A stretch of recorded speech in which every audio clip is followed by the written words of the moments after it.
The recording is in progress. The speaking is in progress.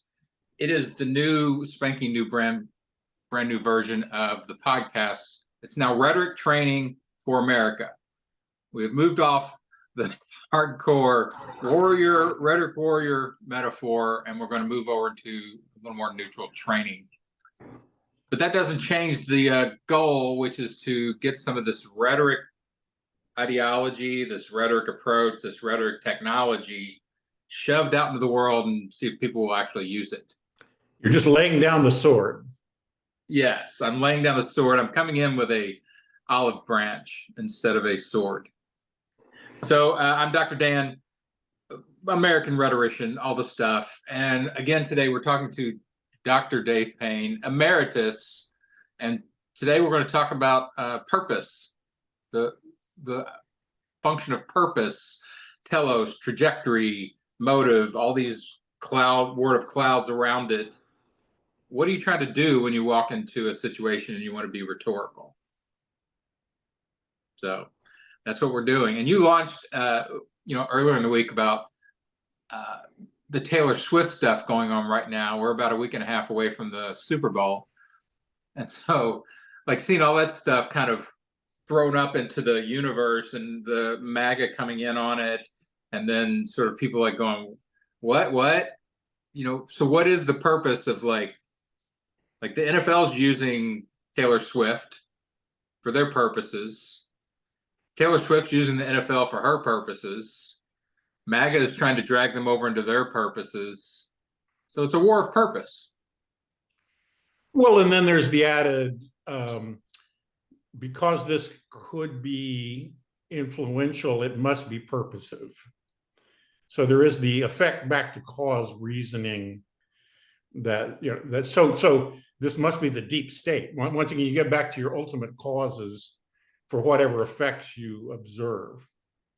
And that then leads you into a kind of an ethical universe. Well, gee, this just isn't right. there's right. something in error here because so Taylor Swift is on the dark side of forces rather than just rooting for her boyfriend. So. Well, this is one of the things that people, when they first hear about rhetoric and hear that you're a rhetorician and move you instantly over into manipulator, it's this idea of what is your purpose for doing formal technique in messaging? Like, it must be some ulterior and ergo villainous purpose. Right. Well, I mean, I think the whole kind of naivete about rhetoric, that rhetoric is a bad thing because it indicates it comes with its sanctionable purposes. It comes with it, so the fact that you are intentionally trying to persuade somehow makes it, as though there's a world of other kinds of, innocent talk that does not try to persuade, right? So I think automatically that's how, built into the idea of rhetoric as a pejorative term or label for a kind of speech that is itself deceptive and intends to, is this idea that there's somehow an ulterior purpose here. And that there's ways of talking and being in the world that don't contain that. So I think that's, that gets back to it, is that, and in some of the more naive, you've probably had this experience with students where you'll show, here's how this, here's the rationale for this advertisement.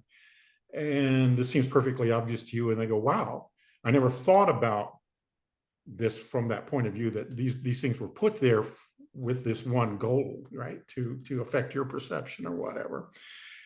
So that, I guess, once again, there are people who walk around in the world not understanding that, most of the things that you see there are put there for a reason. These messages are crafted.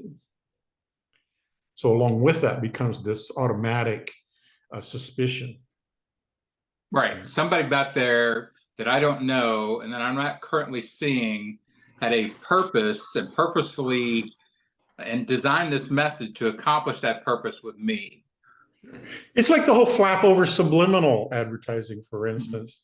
The word subliminal really doesn't refer to any particular set of practices. It just means below the threshold of awareness, which, right, the limit is itself an artificial construct, that this is just the level at which you're aware of something. So the fact that it was done, but you weren't aware of it, automatically makes it subliminal, right? But that becomes kind of mystified as this evil lurking subconscious thing. Or the idea of the subconscious itself. Subconscious motivations are themselves of that character, right? Yeah, I had the thought this morning. I was like, I don't know who is authoring the script on my dreams. I mean, I clearly, it's my subconscious, but I'm not in charge of that, and it's a pervert. Like whoever it is, there's a pervert writing my dreams. So like, where's this coming from? Like I clearly wouldn't have done this. I wouldn't have written this. Well, okay. But I mean, that's the fact that that your subconscious is writing scripts that you probably wouldn't write yourself. Always gets tied back in psychoanalysis stuff of, oh, you're just not aware of the fact that you would have written that. It's doing it a more authentic authorship for you. And I'm like, really? This giraffe and my third grade teacher riding around? Like, really? I don't know. Well, not to wax too deconstructive, but just the framework that these are authored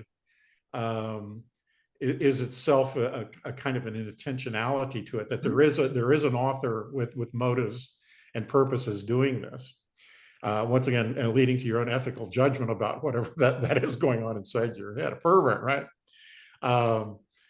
Whereas I think, at least one legitimate description of how this happens is your brain just tosses crap out, and then there is some other sense-making function that's kind of organizing it. And what seems to be these elaborate, narratives are really about, 45/10 of a second, sorts of flashes or something, right? So, right. But I know exactly what you mean, right? Where does that come from? That doesn't seem to be me. Who am I in this dream? Who's right? So do I move my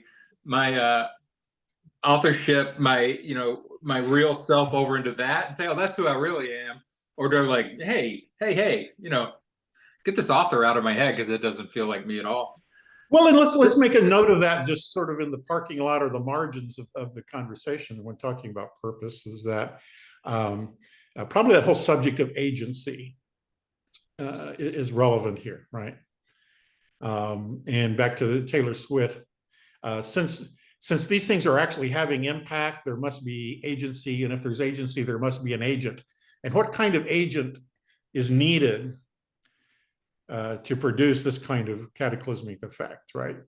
Ultimately, you get back to, or I guess on the pushing back to the ultimates, you get to, oh, it must be the deep state that's really moving the Super Bowl, moving the football teams, moving, right? And if you start, I guess my joke that I texted it, with my brothers who are Chiefs fan at that point is, since Taylor Swift is rigging the Super Bowl on behalf of Biden, if you get those kinds of causal sequences out of order, it becomes quite absurd. But in a way, that's what's being implied. Sure. Right. The Super Bowl is fixed because otherwise, why would she even be there? Well, maybe that's the place to start as far as a technical, useful, mechanical view of rhetoric, which is what everybody always seems to want to get to. They want me to give them the tactics, right? Theory, yes, that's great. And I love wandering around theory here, but they always want me to drag me back to tactics. I'm like, okay, well, one tactic might be then to do an agency excavation trail.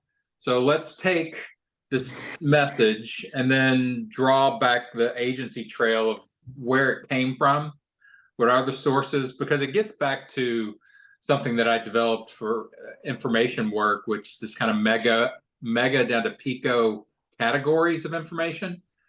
And the mega agency is always like, it goes, all the way back to God and the supernatural, or power groups, hidden power groups. So the elite, conspiracies, human nature, things like that. So biology, those are our sort of mega agents that were always kind of, it's like that, these huge transformer mega entities that are fighting for control of purpose and agency and cause.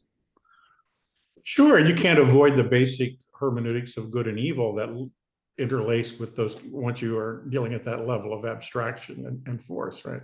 Yeah. So these entities all have purpose. Right. And so Purpose that God has transcends his a purpose particular and you, historical moment. Yeah. yeah. And I think like that's one of the things I was talking about when I do guests on podcasts, on the conservative podcasts or liberal podcasts, where you're trying to clean up the structure of their thought a little bit, try to give it a little more formality so you can find the flaws in it. But I'm like, let's just go back to if God is the prime mover and now Taylor Swift is in the Super Bowl. What's the trail of agents between those two things? Well, and that, yeah, and I'll try to stay out of the theoretical clouds a little bit, but Oh, it's fine. I'm just saying that's what people always want. once again, that becomes a mode of interpretation, and it has a particular, it is the backward reasoning from from Taylor Swift back to the prime mover. So when looking backward to how we arrived at this moment, you can pick and choose among historical events. So it is that picking and choosing of the relevant factors, and this gets back to tactics. How do you change the conversation? How do you turn this from a story about love and celebrity and a song of innocence, right? Where these are two loving cultural icons just enjoy being human beings, and we're enjoying being around it. To some dark, sinister. So what then that interpretive bent. And it seems to me that the reconstruction of the past in rhetoric is always of that character. We pick and choose those past events to historicize the kinds of motives, right? I was thinking in terms of a kind of an obvious sense of this overarching sense of purpose, or what you call telos. Just something like Martin Luther King's "The arc of history bends towards justice," right? Okay, but so that is a future-looking, idealistic, that somehow the kinds of sufferings that we engage in today, the battles that we fight today, are taking us to this kind of outcome. But if you turn that same kind of arcing backward, that same kind of reasoning, right, to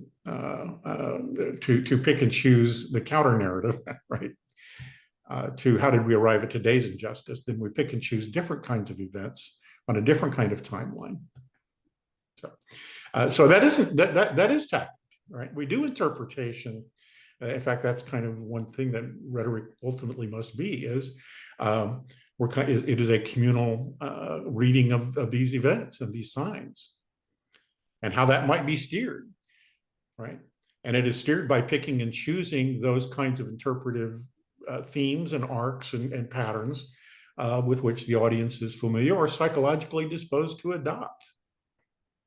Right. And one can do that, as a matter of how do we feel good about our company and coming to work, and the kinds of things that we do, being part of a good timeline that's going to result in great stuff for us in the world, that or if one wants trying to do the let's name and cast out evil on the part of bad actors, you would choose a very different set of historical constructions. Well, I think it's really interesting when you look at this idea of like an agency timeline of something like here are all the different agents that had to act to get us to this moment. And wherever you chop it off, wherever you lop off the timeline and say that's the cause, the original agent that I want to deal with right now. And you do this sort of quick rhetorical work of kind of valence work of positive or negative. Like, is this a villain or is this a hero? And you see these very, fast mega assignments of those things. When you can locate an agent, you're like, okay, Taylor Swift has some kind of agency in this. She's choosing to go to the Super Bowl, right? So is she positive or negative? and how do I amplify the negative if that's my choice for her? How do I amplify the positive? I've seen a lot of stuff on social media of especially women grabbing the Taylor Swift side of the narrative and be like, yeah, she's shoving abortion rights and all these other things into your face by getting airtime and getting more popular with the NFL MAGA types, and then doing messaging around these social issues. So that's that kind of very conscious rhetorical construction that she's going through because she has the opportunity to do it. And then you go, is that accurate agency? Is that a myth? Where are we at in that sort of assigning the agency ecology, I guess?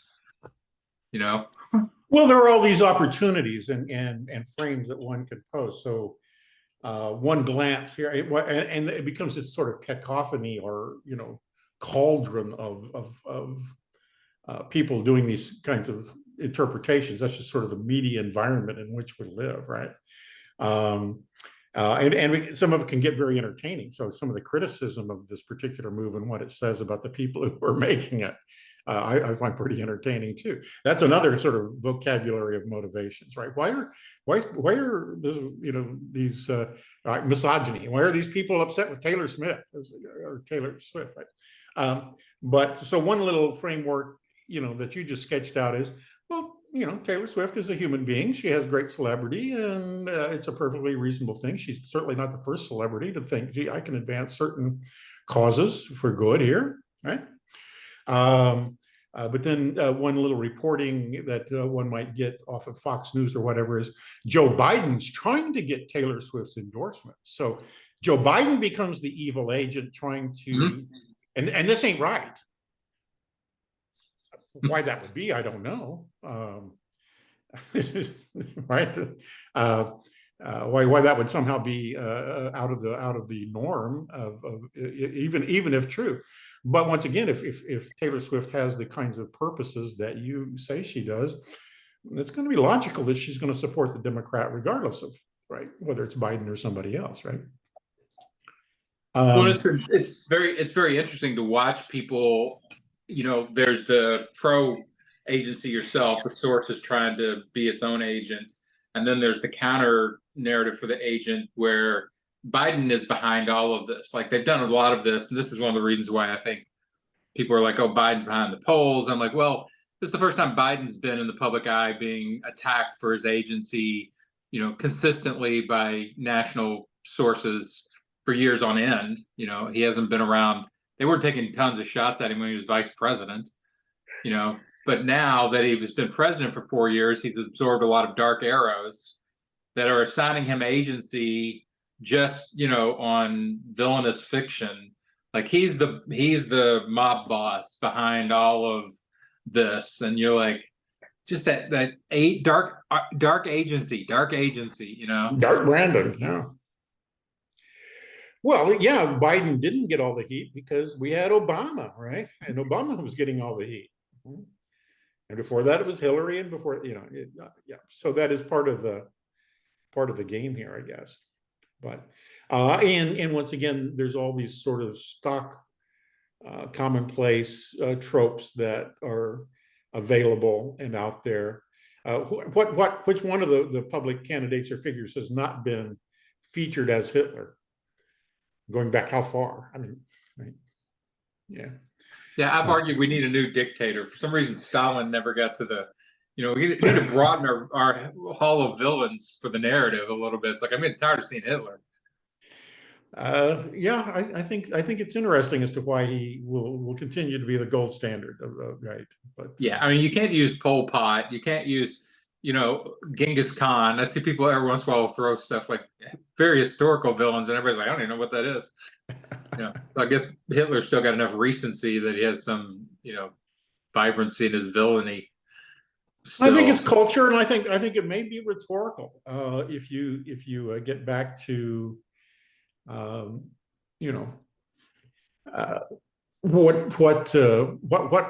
just the rhetoric of nationalism itself, right, and its strategies. I mean, it is a template that, hey, we're in other words, make America great again was certainly not new to Trump. Certainly Reagan and Nixon before, right? Well, it's in the 1800s. But if you There's get back to cartoons. make Germany great again, yeah, I mean, so it is itself, you know, one of those templates, and one then has to really start looking for. Well, let's look at what one is doing with that. Not the words themselves are not, you know, the agency. They're simply vehicles for a rhetorical mindset to focus our attention one way or another way. So if you look at sort of rhetoric as a set of tools and this kind of ecology of tools that we can pull out, and we go to purpose and agency, and you start to see it's a very contentious space, assigning agency and denying agency. Like Trump now has to deny a lot of agency with, you know, his trials. It's like, oh, I didn't do that. Like he's very good at like grabbing agency for all the powerful things that he never did. You know, like saying I finished, you know, I finished the healed the COVID, like I solved that, and you're like, hey, you weren't that's not you at all. You're he ended Roe v. Wade. opposite. Yeah, he ended Roe. Yeah, he ended Roe. Yeah, and he just plays that game of just sort of like checkers, just grabbing agency, trying to shed agency. Like I was not trying to author a, you know, insurrection. That was not my intent. I was just trying to make sure that, you know, we have free and fair elections. You know, so he's like constantly playing that agency game, it seems. there are some examples here where this is why his depositions and his testimony is such a legally precarious thing, is because he doesn't want to claim, right, his narcissist tendencies. So I guess his depositions, when you know, yeah, of course I did that. That's, you know, I am running things. Whereas the more legally strategic thing would be like, oh, I didn't know that was going on. You know, that's just, you know, I'm just the company head. Other people are taking care of that. No, he wants to pull that agency to himself to say, yeah, well, of course I approved those documents. Of course I read that, but yeah, probably he didn't.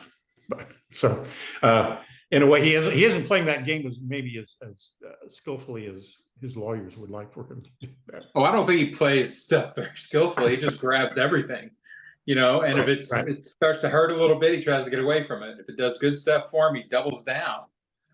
You know, that's why everybody's like, Trump genius. I'm like, no, Trump is just good at reading the room, like the reaction of the room.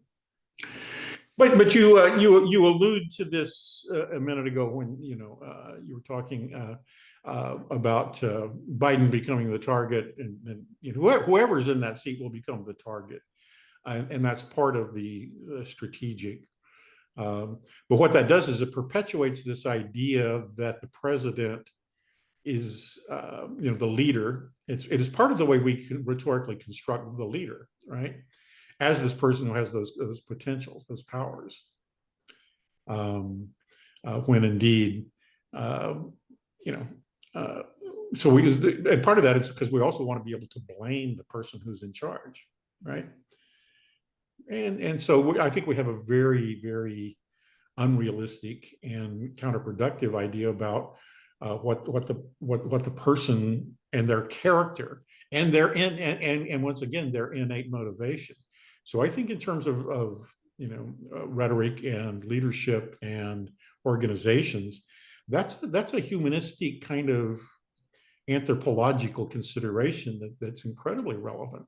We tend to make these attributions, and we can count on people making these sorts of attributions.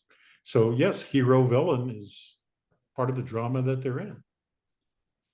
Well, and the fact that we need, as human beings, we're trained to find the cause, find the agency, find the history that, and even like in healing, and I've worked over the years with a lot of people who essentially are public gurus and have a healing modality, whatever it is, and they have to trace your problem back to something very specific so that they become the right prescription to it.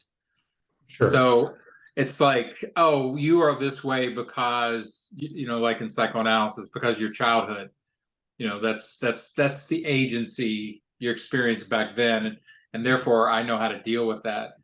And if that gets disrupted at all, because I've run into this a lot where I talk to people about, because I used to be married to a therapist, and so it comes up from time to time. And I'm like, yeah, therapy has this set of explanations. Rhetoricians don't really care what your set of explanations are. They're just going to take it apart.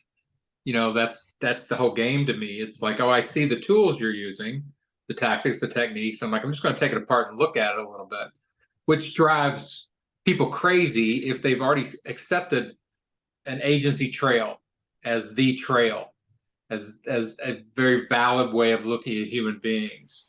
And if you pull something out and go, so I was talking to Zeke, my son, because he's got free therapy with his job. So he's been, going to therapy, and he'll pull something up from the past. He's like, well, we were raised like this, ergo. I'm like, yeah, but I was there when you were being raised like that. I remember some nuance across the spectrum that you don't. There's different agency here, and they were raised in two different homes. So they're raised in my home, and then they're raised in their mom's home. And I'm like, well, where did the trajectory come from? Was it me? Was it her that led you to this point? So well, that's the personal variation on what I was saying before about the reconstruction of the past, right? Under the auspices of producing a certain effect or a certain explanation, right? So we pick and choose those events. So once possessed with a theory of self or problem, we pick and choose those events that best, right, lead to the conclusion that so they become causal. So yeah, that's what talk therapy is the reconstruction of one's past under the auspices of, right, a theory of motivation. Yeah. I actually wrote about this, you might recall, right? I do remember that. He wrote quite a bit about that. Had this thought, yeah, absolutely. Yeah. Talk about that a little more for people, because I think, again, I tend to be a cut and dried person when I do rhetoric about it. I just want to see kind of grids. So when I see, like, here's what you're saying is happening right now, and here's your implicit cause, even if you haven't thought about it. Like when I was on this conservative podcast last week, he's an evangelical Christian. So he tied a ton back to Christianity and Jesus and God. And I kept going, okay, like he wanted to tie rationality, Western rationality, back to Christianity. He's like, Christianity came up with that. I'm like, well, the Greeks were kind of talking about that before Jesus showed up. But he didn't want to go all the way back there. He was like, no, the Christians are the one that took it and developed it and made it a real thing for Western rationality. And I'm like, well, that's a perfectly valid claim. Now let's see if it's true. You can make that claim. Now let's sort of go back and see if that agency is correct. I think you've lopped off a lot of people. That's when you leave the surly bounds of earth, right? That's when you leave real history and go, even if historically, rationality was in Western rationality, a la the Greeks, from Plato to Aristotle, all pre-Christ, right?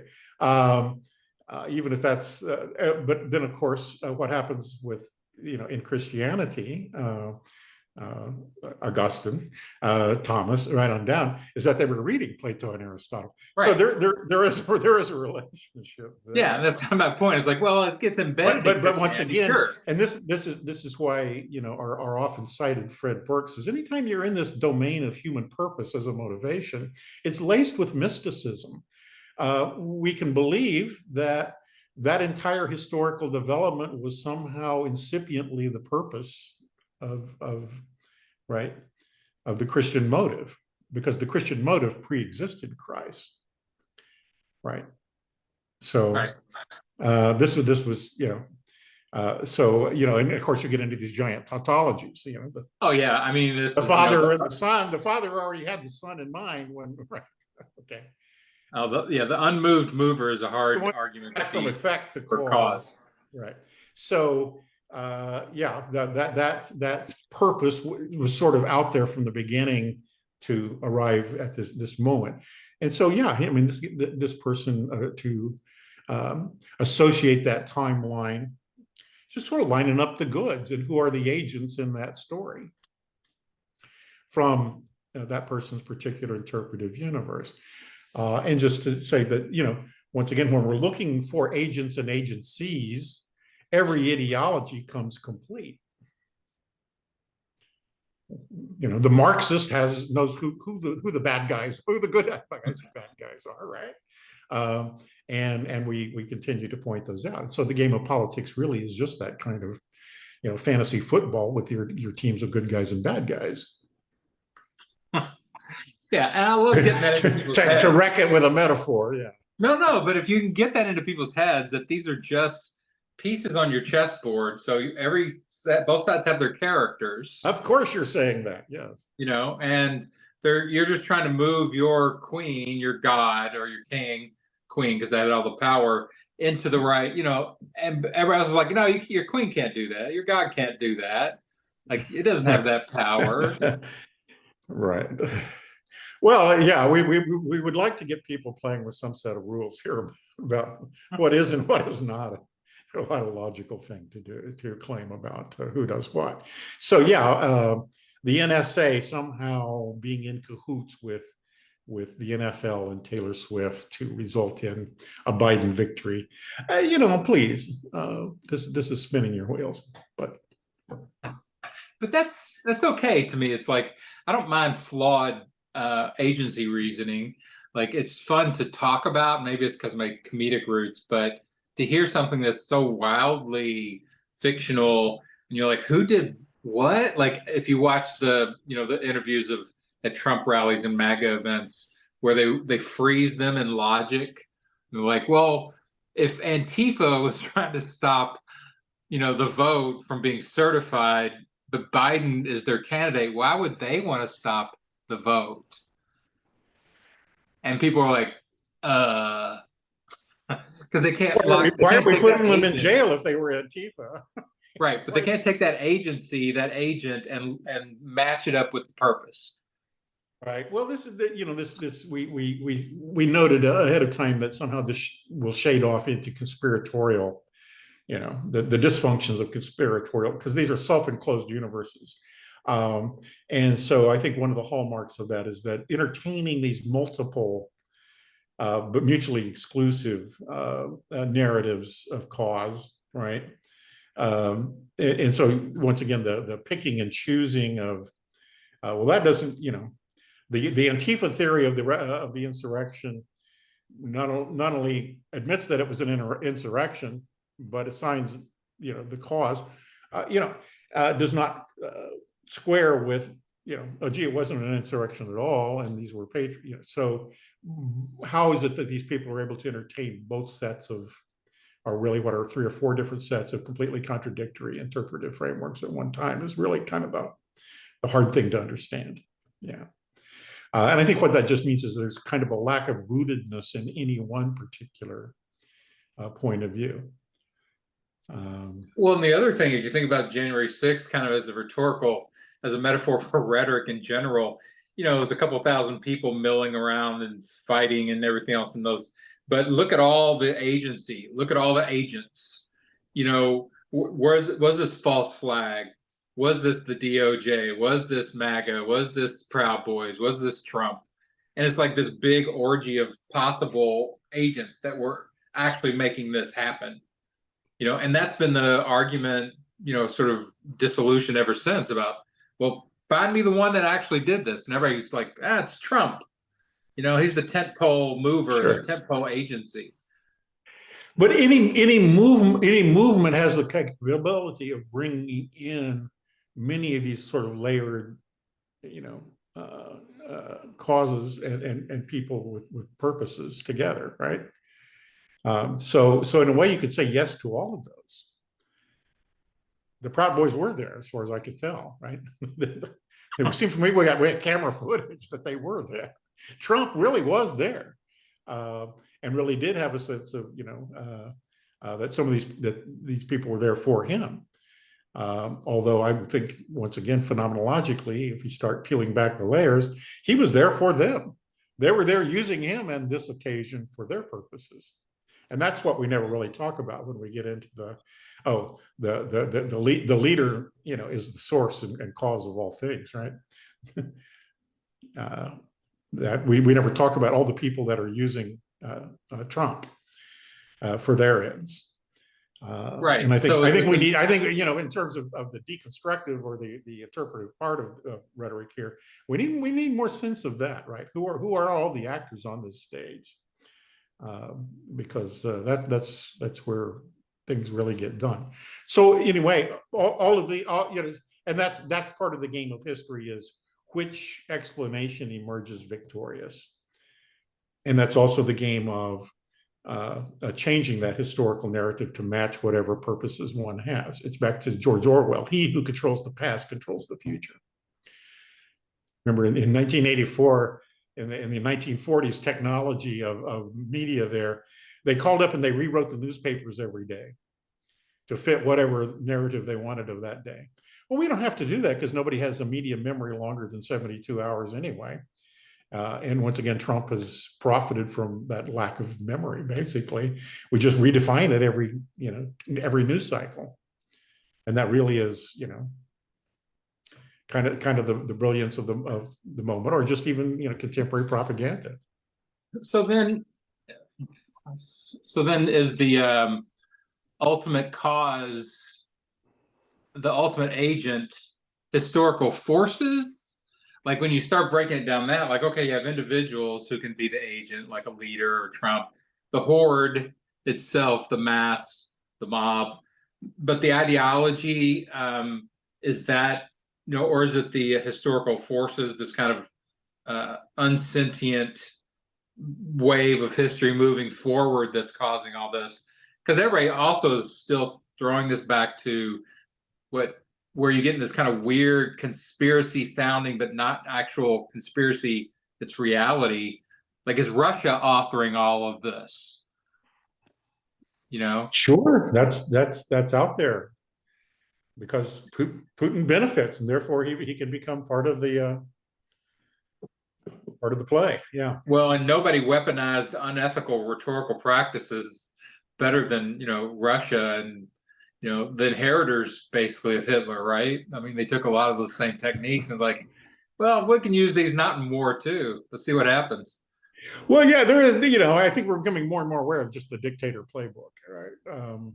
But sure.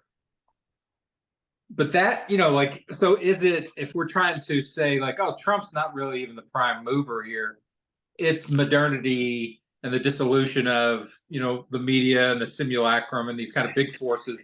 He's surfing it, but he's not causing it. Accident design, you know, coming together at any particular moment, I guess, is the only way I can answer your metaphysical quandary here. When you say, is it this or is it that? Well, I mean, ultimately, those are all possible interpretive frameworks, right? I actually have somewhere in my unpublished notes, right, a chart of, you know, of breaking down what are the possible movers here in terms of a rhetorical point of view. So yes, historical forces, and, you know, once again, that kind of biblical God and history are big ultimate movers. If you're a Marxist, it's history. Dialectical materialism. If you're religious, it's God. But I think the point is that our vocabulary of motives, our bigger schemes of purpose and outcome that our little ones kind of hop on board of, those that are familiar to our audiences and our narratives kind of lean into or evoke as rational, as legitimate. And that depends on the orientation of your audience and their cultural and rhetorical history. So yeah, there are this kind of vocabulary of ultimates. Which I'm the same way. Like, I love a good radiograph of, so here's the event and here are all the potential causes that you can pluck up, you know, as rhetorical chess pieces. So if you're like, yeah, well, God, this is what God wanted all along, you know, which is Right. that's a very difficult, hard one to logically dismiss. But then you get to the situations where even God breaks down as a agent of cause. So like when you look at the universe, you're like, okay, it's how many trillion billion galaxies and stars, and Well, this is the that's only why God people don't want to go there. Okay, right, sure. and this is the only one that's got life on it. Tell me why the original agent would have what purpose that could possibly have? Like it's too stretchy. Well, and I guess once again there are these sort of the purposeless interpretations out there, right? That this is just all a set of Yeah, accident. chaos, random chaos as a prime mover. That's competitive with God, right? Oh yeah. Although once again, even the sort of scientific explanation, curious to me, there are these kinds of purpose-driven forms of reasoning. So sociobiology is fascinating to me in this regard, and evolutionary theory in general. Having observed this kind of effect that the organism developed this kind of trait, they will then engage in this kind of ratiocination of, well, that's because it was trying to adapt for survival, right? That's sort of the big one. So it produced this effect so you invent the kind of the motives, even though they are not conscious motives, that the organism must have had to evolve in this fashion. Otherwise, it wouldn't have this particular characteristic if it didn't enable it to survive somehow or another. So you can get into these same kinds of thought chains, and of course argue about them, right? Or change them. But that's still going on. So even the theory of evolution has a purposiveness to it. Yeah, I mean, you can't. Human beings have a hard time with a driverless car. Like there's no cause here at all. Like this Sure. just happened. Like that's a tough thought pattern. Although there are, it seems to me that Zen, although I wouldn't claim it's a super successful, it's kind of a reparative therapy of sorts, does sort of contemplate the possibility of purposelessness as sort of its own objective, as a way of kind of combating these dysfunctional senses of purpose that drive us into bad motivations. So it's not unheard of. Yeah. Yeah, I think especially it as a antidote to too many purposes or the wrong purposes. Get rid of purpose. Sure. Or But, the purpose is this purpose is simply be. No. Which is a purpose. So you're not really. We don't need to find some other rationale behind it. Yeah. Become a non-agent. Well, that would be, yeah, right. So abdicate your agency. And that's, of course, probably a Western cliche misunderstanding. I wouldn't claim to be a great authority on Zen, but I think that it does lean in that direction against this kind of surfeit of purposes that seem to confound us in our interpretive world. Well, it's an odd thing logically to say that your higher purpose is to get rid of purpose, and the most agency, the thing that you're really born to do is to become unborn and unagented and unpurposed, to dissolve, which is again sort of a logical oddity. Well, I don't know whether this is at all helpful, but it used to be, if you're not part of the solution, you're part of the problem. This was kind of the old mantra, and over time I've come to more think, well, if I'm not part of the problem, I am part of the solution. Yeah. So I think that is the countervailing point of view. Just take myself out of the problem, creating problem sustaining part of that discourse. And that will be at least a step in the direction of a solution. So I think knowing the difference between those would probably be helpful as a critical toolkit. So how have you negotiated agency, like personally? Like how, again, I always try to ratchet this stuff back to the personal. When you think of agency, what your purpose is and what your life purposes have been, have you chosen those? Have you looked from the options and grabbed them and said, this is the ones I want to pursue, or did they just happen to you? Like I say this a lot with people, and Zeke right now, he's 21, trying to figure out his next steps. So he's had a good job. He's halfway or third of the way through college. He's like, well, there's where do I go? Like, what am I? Am I an artist? Am I a technician? Like he's searching for agency so that he can choose. And he has a hard time making choices because he doesn't feel like a strong agent. He has too many options.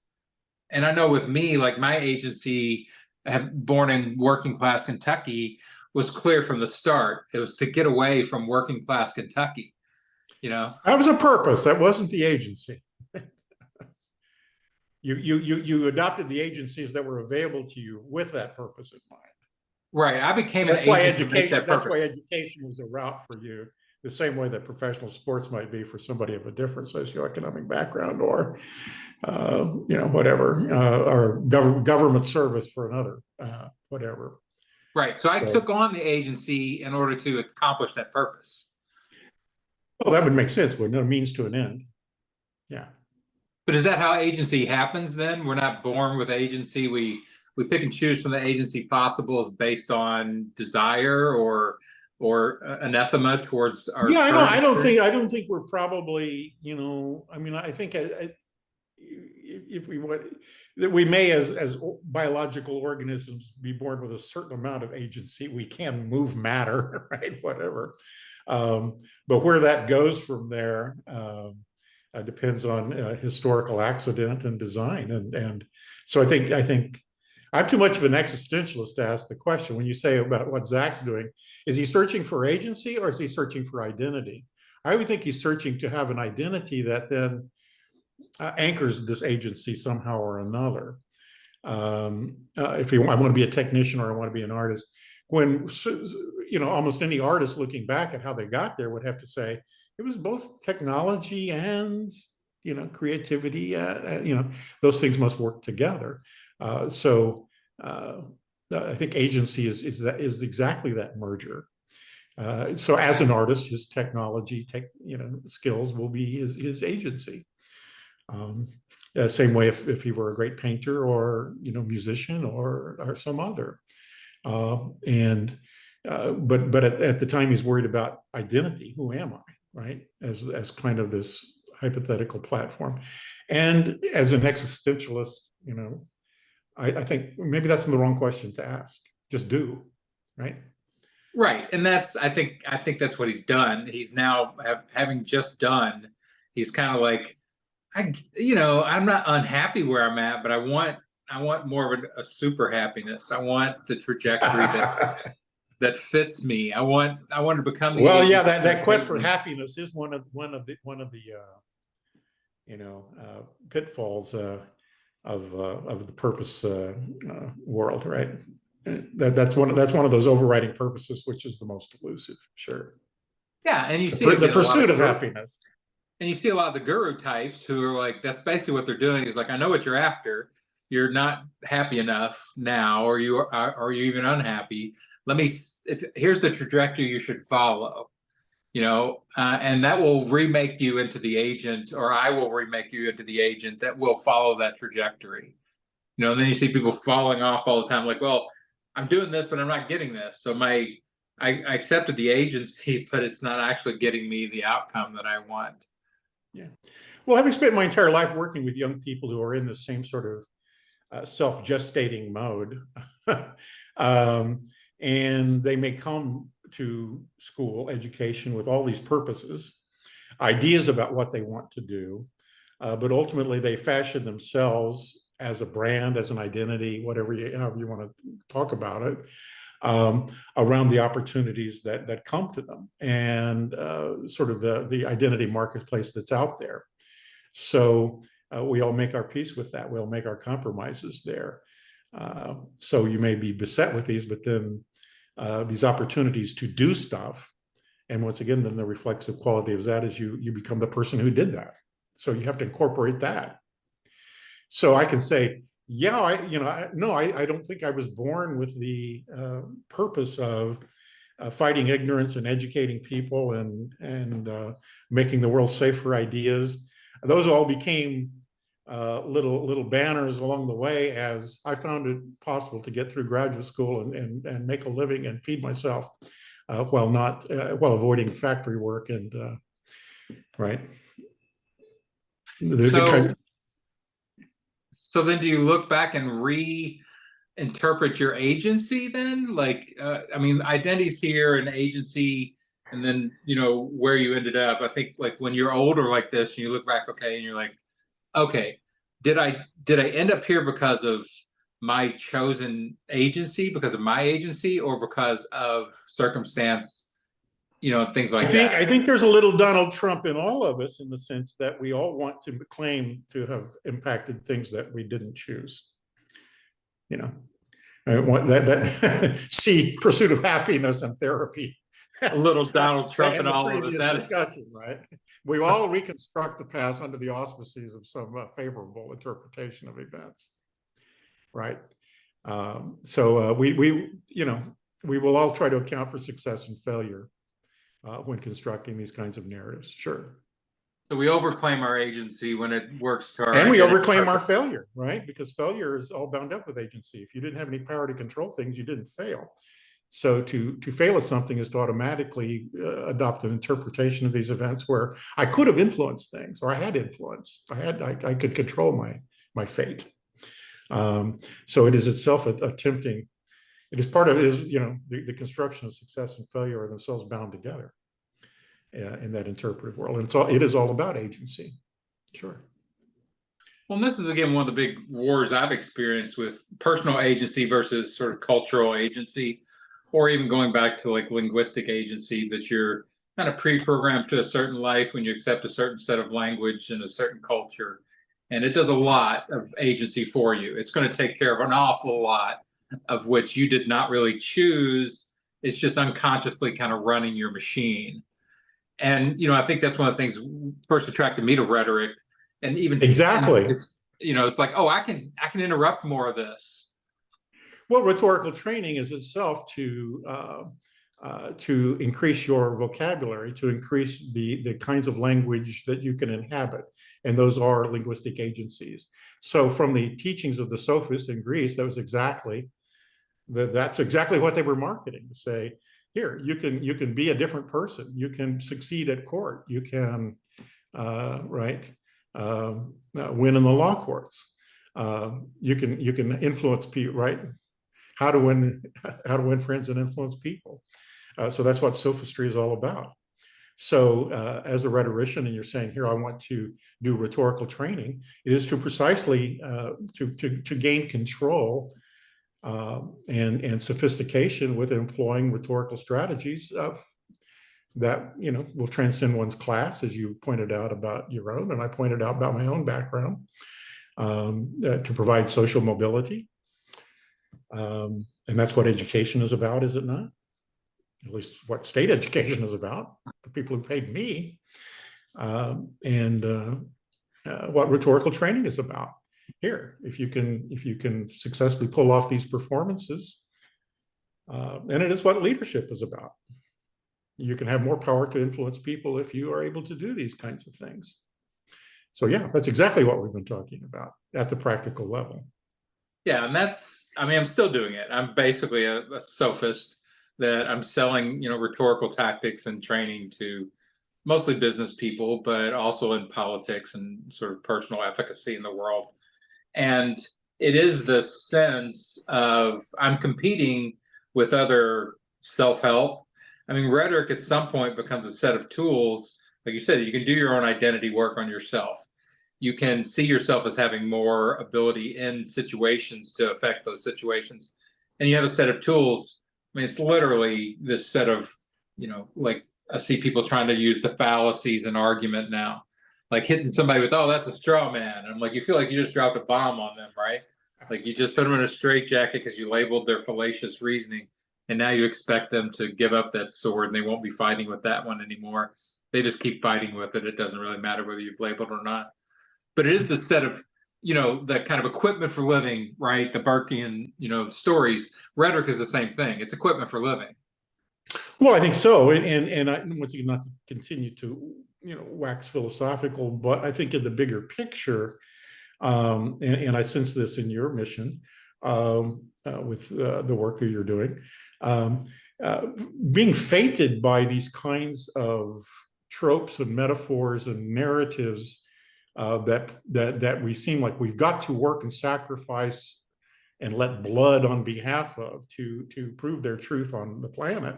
These fated, the tragic outcomes here, the apocalyptic scenarios. Those are self-fulfilling prophecies, right? Those rob us of agency. We must work on behalf of this outcome because the final answer is all. And I think that kind of mood is dominating the conversation right now. It's dominating politics. Is this sense of doomedness? Why, despite all the evidence, 71% of Republicans today think the economy is terrible. It has nothing to do with how much money they have in the bank and whether their children are hired or whether they got promoted. It is because of this narrative that somehow this is all headed in the wrong kind of place. And so the facts are bent to support that outcome. So how do you, once again, the rhetorical challenge is how do you open that up to reinterpretation?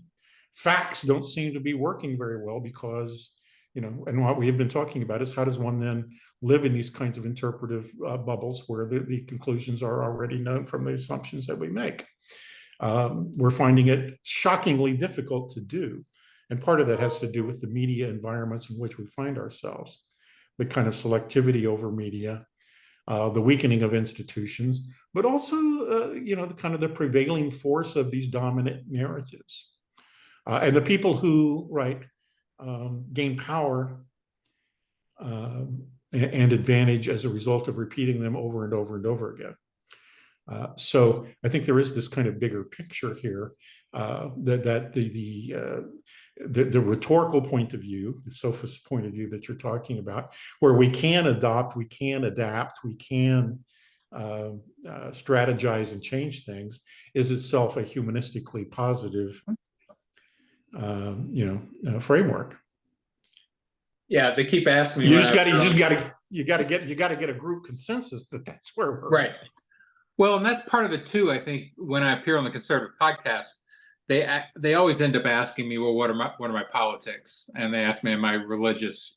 Because I'm being analytical. I clearly am a liberal, and I'm like, well, let me avoid those labels for a moment if I can.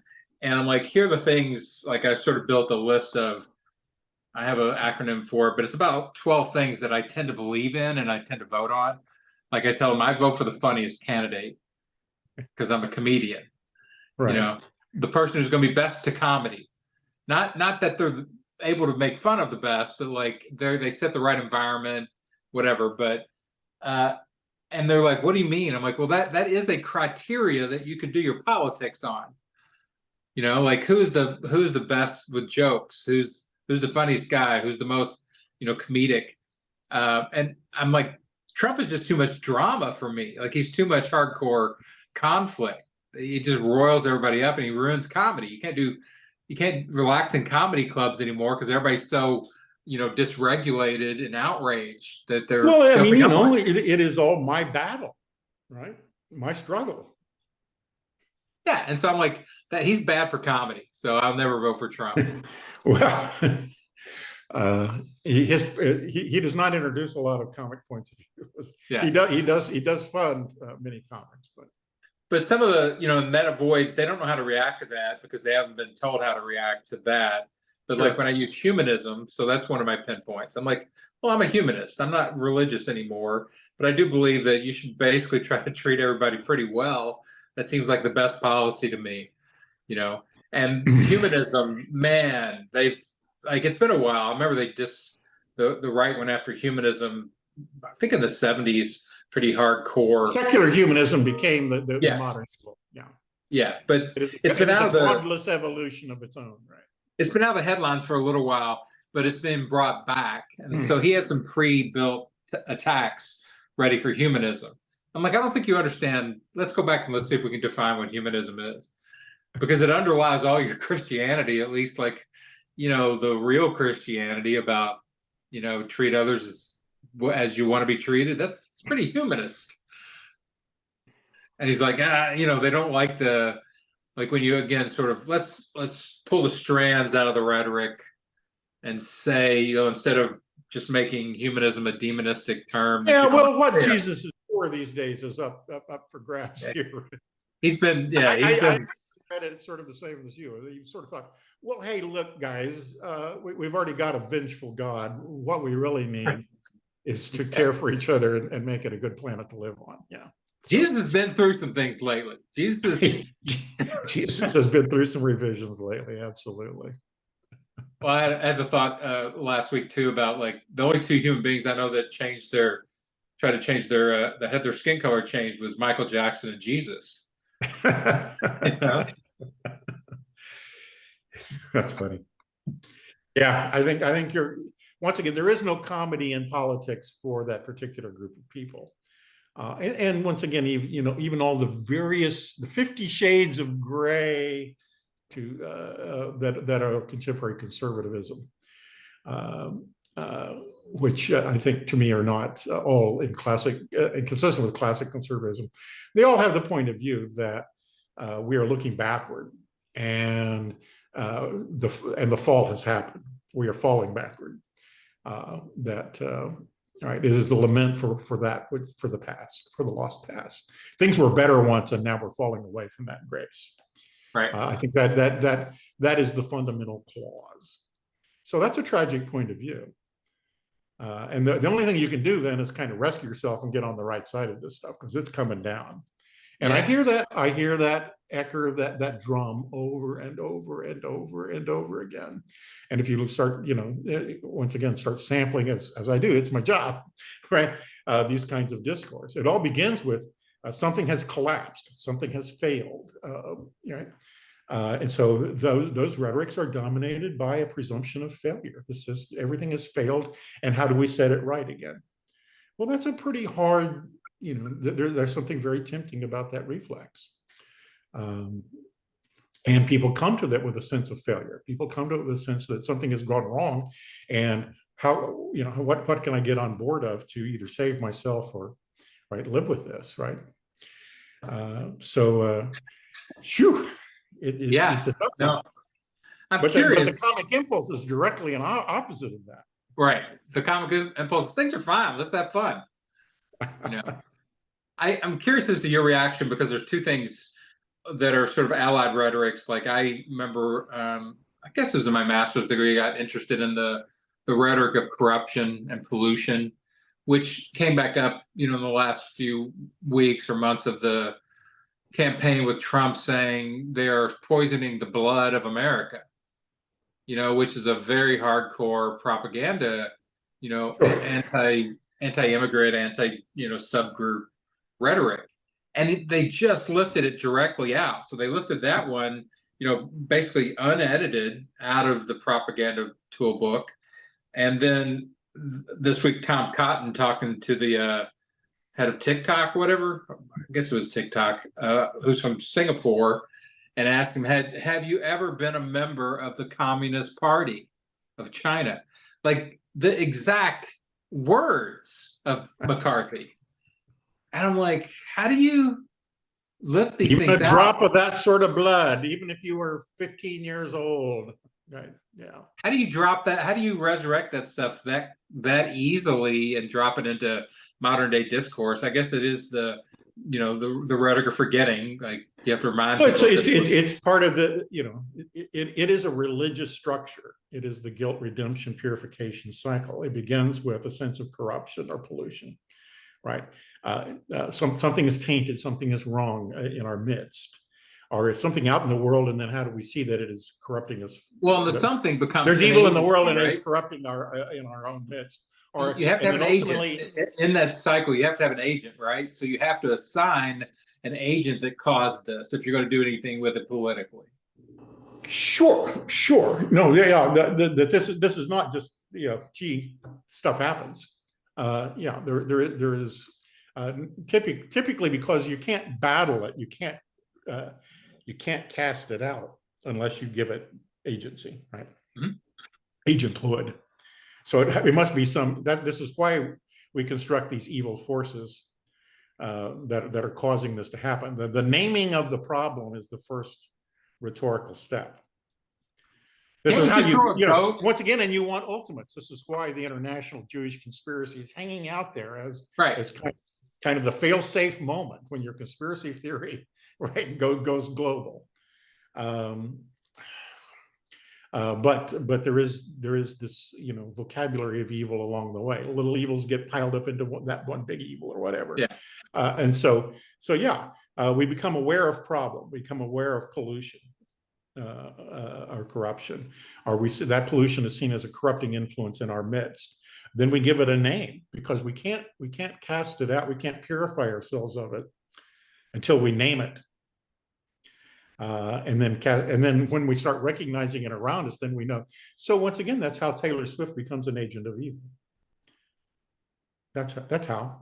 She's just like a nice girl to me, right? Pretty innocent, if not particularly interesting to me dancing. However, it is because she lined up with these forces of evil. And it's like that Chinese checkers, right? The marble just starts falling from Super Bowl to, you know, Biden, she registered voters, to liberal causes, to, oh gee, now she's an agent of the the deep state, the forces that have taken possession.